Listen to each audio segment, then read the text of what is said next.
اعوذ باللہ من الشیطان الرجیم بسم اللہ الرحمن الرحیم یا ایہا الذین آمنوا اطیعوا اللہ ورسولہ ولا تولوا عنہ وانتم تسمعون۔ اے ایمان والو، اللہ اور اس کے رسول کی تابع داری کرو اور اس تابع داری سے منہ نہ موڑو جبکہ تم اللہ اور رسول کے احکام سن رہے ہو۔ وَلَا تَكُونُوا كَالَّذِينَ قَالُوا سَمِعْنَا وَهُمْ لَا يَسْمَعُونَ، اور ان لوگوں کی طرح نہ ہو جانا جو کہتے تو ہیں کہ ہم نے سن لیا مگر وہ حقیقت میں سنتے نہیں ہیں۔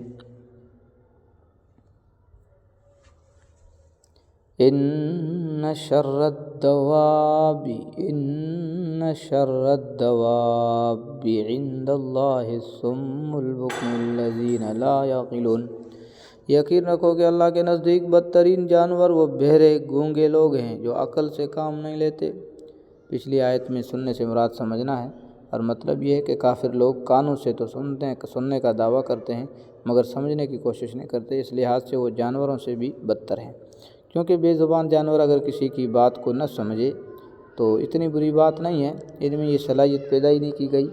اور نہ ان سے یہ مطالبہ ہے، لیکن انسانوں میں تو سمجھنے کی صلاحیت پیدا کی گئی ہے اور ان سے یہ مطالبہ بھی ہے کہ وہ سوچ سمجھ کر کوئی راستہ اپنائیں۔ اگر وہ سمجھنے کی کوشش نہ کریں تو جانوروں سے بھی بدتر ہیں۔ وَلَوْ عَلِمَ اللَّهُ فِيهِمْ خَيْرًا لَّأَسْمَعَهُمْ وَلَوْ أَسْمَعَهُمْ لَتَوَلَّوْا وَهُمْ مُعْرِضُونَ، اور اگر اللہ کے علم میں ان کے اندر کوئی بھلائی ہوتی تو وہ ان کو سننے کی توفیق دے دیتا، لیکن اب جب کہ ان میں بھی بھلائی نہیں ہے، اگر ان کو سننے کی توفیق دے بھی دے تو وہ منہ موڑ کر بھاگ جائیں گے۔ بھلائی سے یہاں مراد حق کی طلب اور جستجو ہے، اور جیسا کہ پہلے عرض کیا گیا کہ سننے سے مراد سمجھنا ہے، اس طرح اس آیت میں یہ اہم نقطہ واضح کیا گیا ہے کہ اللہ تعالیٰ حق کو سمجھنے، اس پر عمل کرنے کی توفیق اس کو دیتا ہے جس کے دل میں حق کی طلب ہو۔ اگر کسی میں حق کی طلب ہی نہ ہو اور وہ غفلت کی حالت میں اس طرح زندگی گزار رہا ہو کہ بس جو کچھ میں کر رہا ہوں ٹھیک کر رہا ہوں اور مجھے کسی سے کچھ سیکھنے کی ضرورت نہیں ہے، تو اول تو وہ حق بات کو سمجھنے سے ہی محروم رہتا ہے، اور اگر سمجھ بھی جائے تو اس کا نوٹس ہی نہیں لیتا اور حق سے بدستور منہ موڑے رہتا ہے۔ یا ایھا الذین آمنوا استجیبوا للہ وللرسول اذا دعاکم لما یحییکم واعلموا ان اللہ یحول بین المرء وقلبہ وانہ الیہ تحشرون۔ اے ایمان والو، اللہ اور رسول کی دعوت قبول کرو جب رسول تمہیں اس بات کی طرف بلائیں جو تمہیں زندگی بخشنے والی ہے، اور یہ بات جان رکھو کہ اللہ انسان اور اس کے دل کے درمیان آڑ بن جاتا ہے، اور یہ کہ تم سب کو اسی کی طرف اکٹھا کر کے لے جایا جائے گا۔ اس مختصر جملے میں بڑی عظیم حقیقت بیان فرمائی گئی ہے۔ اول تو اسلام کی دعوت اور اس کے احکام ایسے ہیں کہ اگر ان پر تمام انسان پوری طرح عمل کرنے لگیں تو اسی دنیا میں وہ پرسکون زندگی کی ضمانت دیتے ہیں۔ عبادات کے علاوہ جو روحانی سکون بہترین ذریعہ ہے، اسلام کے تمام معاشرتی، معاشی اور سیاسی احکام دنیا کو نہایت خوشگوار زندگی فراہم کر سکتے ہیں۔ دوسری طرف زندگی تو اصل میں آخرت کی ابدی زندگی ہے، اور اس کی خوشگواری تمام تر اسلامی احکام کی پیروی پر موقوف ہے، لہذا اگر کسی کو اسلام کا کوئی حکم مشکل بھی محسوس ہو تو اسے یہ سوچنا چاہیے کہ میری خوشگوار زندگی کا دار و مدار اس پر ہے جس طرح انسان زندگی کی خاطر بڑے بڑے اور مشکل آپریشن کو منظور کر لیتا ہے۔ اسی طرح شریعت کا ہر وہ حکم جس میں محنت یا مشقت معلوم ہوتی ہے یا نفسانی خواہشات کی قربانی دینی پڑتی ہو تو اس کو بھی خندہ پیشانی سے منظور کرنا چاہیے، کیونکہ اس کی حقیقی زندگی کا دار و مدار اس پر ہے۔ اس کا مطلب یہ ہے کہ جس شخص کے دل میں حق کی طلب ہوتی ہے، اگر اس کے دل میں کبھی گناہ کا تقاضا پیدا ہو تو وہ طالب حق کی طرح اللہ تعالیٰ سے رجوع کر کے اس سے مدد مانگے تو اللہ تعالیٰ اس کے اور گناہ کے درمیان آڑ بن جاتے ہیں اور وہ گناہ کے ارتکاب سے محفوظ رہتا ہے، اور اگر کبھی غلطی بھی ہو جائے تو اسے توبہ کی توفیق ہو جاتی ہے۔ اسی طرح اگر کسی کے دل میں حق کی طلب نہ ہو اور وہ اللہ تعالیٰ کی طرف رجوع نہ کرتا ہو تو اگر کبھی اس کے دل میں نیک خیال آ بھی جائے اور وہ اسے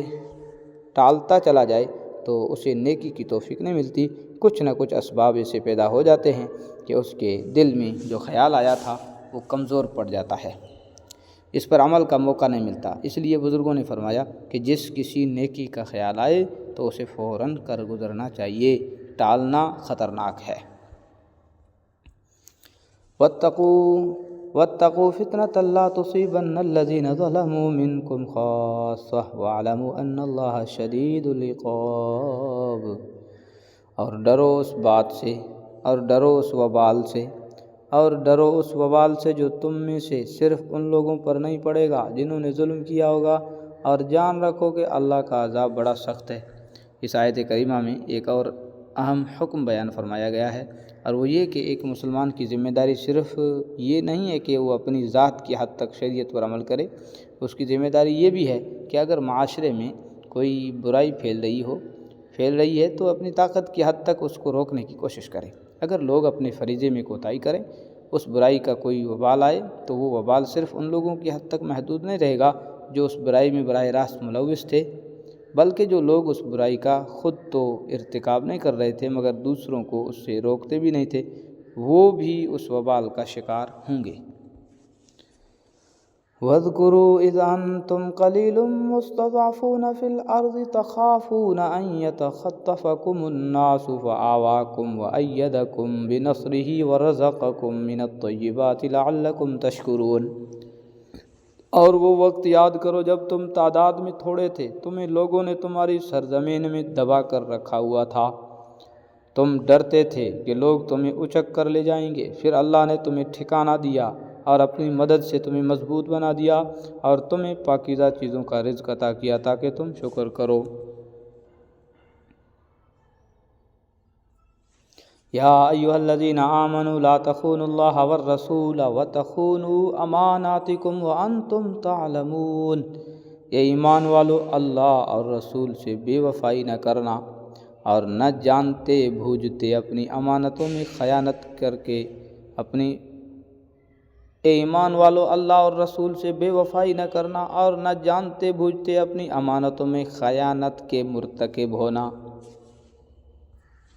وَاعْلَمُوا أَنَّمَا أَمْوَالُكُمْ وَأَوْلَادُكُمْ فِتْنَةٌ وَأَنَّ اللَّهَ عِندَهُ أَجْرٌ عَظِيمٌ۔ اور یہ بات سمجھ لو کہ تمہارے مال اور تمہاری اولاد ایک آزمائش ہے، اور یہ کہ عظیم انعام اللہ ہی کے پاس ہے، اور یہ کہ عظیم انعام اللہ ہی کے پاس ہے۔ مال اور اولاد کی محبت تو انسان کی گھٹی میں پڑی ہوئی ہے، اور معقول حد تک ہو تو بری بھی نہیں ہے، لیکن آزمائش یہ ہے کہ یہ محبت اللہ تعالیٰ کی نافرمانی پر تو آمادہ نہیں کر رہی ہے۔ اگر اللہ تعالیٰ کی فرما برداری کے ساتھ یہ محبت ہوگی تو نہ صرف جائز بلکہ باعث ثواب ہے، لیکن اگر وہ نافرمانی تک